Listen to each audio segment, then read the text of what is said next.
There are two reel sizes in the BSR Warlord range, the 115 and the 145, each available with or without a handle. I'm going to walk you through how to pick the right make, model, and voltage for your application.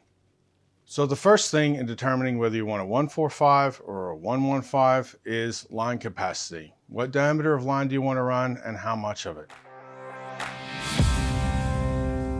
So as you can see here, we've got a 145. It's a big reel. It's got a big spool. This particular spool has got 1,800 meters of 150-pound TAS line, plus a wind on. And as you can see, there's still plenty of room left.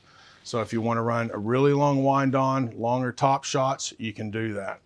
So for example, if you like to use 150 or 200-pound braided line for larger wreck fish, bottom fish, or whatever application it is that you're doing, the 145 may be better suited for you. If you've got 24 volt capabilities, and the 145 especially, it's a real standout product. The pulling power is insane. We were doing 178 pounds throughout the range at any speed with this thing in 24 volt during the testing phase. You're never going to need that. Nobody needs that. But in some applications, it might be nice to know that you've got the ability. So handles, do I want a handle? Do I not want a handle? What's the go with handles? Well, the standard version without a handle basically is just missing this piece here, missing gears, missing handle. In some areas, like here in Australia, you have to have a handle if you're a non-commercial fisherman. But we've also found, after being on the market for a year, most of the ones that we're selling in the US are also the handle versions. Guys like the handle versions. The charter guys like them because they can put your auto stop a little further out, let the client use the handle to wind in the last few meters instead of the button, and which, you know, if you've got newbies on the boat, people don't know what they're doing, you do risk running the swivel into the end guide. So that feature with the handle is really handy. It's something that we didn't expect to happen, but the handle versions across the range have by far been the more popular option.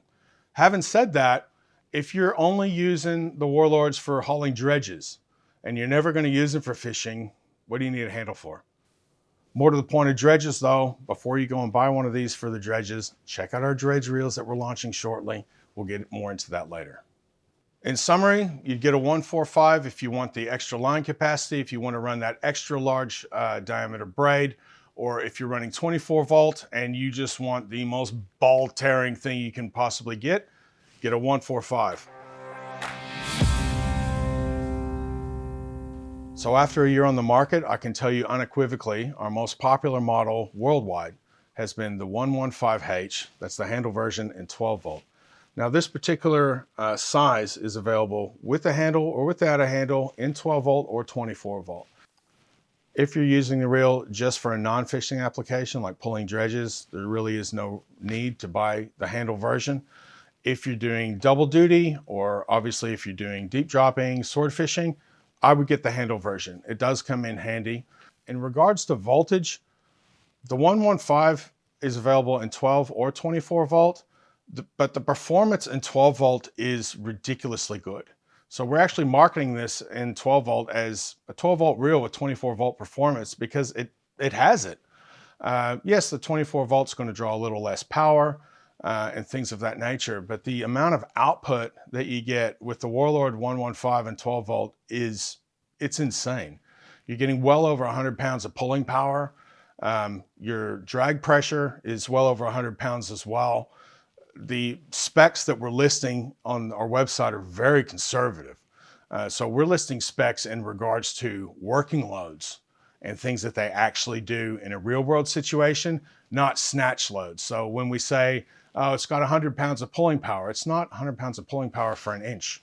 It's 100 pounds of pulling power, you know, for a usable cycle or a usable period of time during a fight.